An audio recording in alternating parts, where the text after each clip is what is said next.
Happy anniversary, Church on Mission. Among kalipay nga kita nakatungtong na pud sa laing katuigan sa pagkabot sa daghan pang mga kalag. Buot na akong ipaabot ang pagpangumusta sa tanang mga kapasturan diha sa kabukiran. Kauban sa akong tibuok panimalay, akong asawa si Emily, sa duha na akong anak si Micah ug si Maxwell, among gipaabot ang pagpangumusta sa tanang natong mga kapasturan. Buot na ako silang hinganlan pero hinaot nuwa ko'y makalimtan. Una, buot na ako ipaabot ang pagpangumusta kay Pastor Bong Solitario, ang atong pastor sa Manay, akong magulang, no? Kay Pastor Boy Solitario, ang atong obispo, nga diin nakugihon nga nagapamuhat sa buluhaton sa Ginoo, kauban sa kapikas kinabuhi, akong inahan, nakugihan di kaya nagapanrabaho. Og si Pastor Dennis Galgo sa Tagaytay Church, maayong adlaw, og hinaot nga padayon ang pagpuswag niya sa atong buluhaton. Sa lubas, si Pastor Idjon, kumusta pastor, o hinaot niya padayon ang atong pagpanalangin sa Ginoo sa atong iglesia. Sa Lukadang, si Pastor Carding Anyasco, ang atong Church on Mission chairman, maayong adlaw, o ako nagaampo nga hinaot mas daghan pang buluhaton ang atong matukod sa mga sunod nga mga katuigan.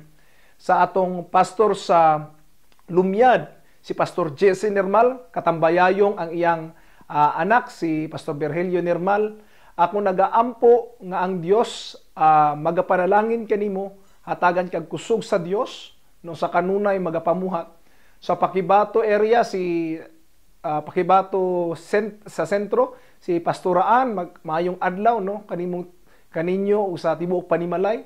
Kay Pastor Tuto Sagayli sa Baliti, no, maayong adlaw pod. Ug kay Pastor Eli Ligayaw, nakalimot ko asa na iyang location, pero maayong adlaw, pastor, og kami nang hinaot nga padayon ang atong pagpamuhat sa buluhaton sa Ginoo. Hinaot hatagan tagkusog sa Dios aron mas makabut pa nato ang daghang mga kalag. Og ubang mga kapasturan sa Section 4 sa Southeastern Mindanao District, ug karon kamo nakigtambayayong akig-uban kanamo kini among selebrasyon sa Church on Mission, among ginapaabot ang pagpasalamat sa inyong padayon ipagsuporta. Ug bisan pa sa Pastors Village sa campground nga hangtod karon ato pang ginaasikaso, ginaatiman o ginapauswag, ako nagaampo nga kini sa insaktong higayon mapatigayon. Kita nakakita og mas dakong buluhaton ug kita nasayod nga ang buluhaton sa Dios padayon gayud pag-auswagon sa Ginoo. Tungod kay dili man kini atong buluhaton kun dili buluhaton sa Ginoo. Magmatulun-anon man kita sa trabaho tungod kay kining gitiyal kanato pag-abot sa ulahing mga adlaw paningulan ta sa Dios.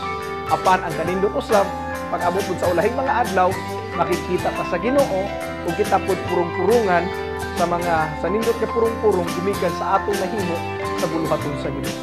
Ang Dios makikuban kaninyo ug ang panalangin sa Dios sa kanunay magapakikuban ug magalig-on kaninyong tanan.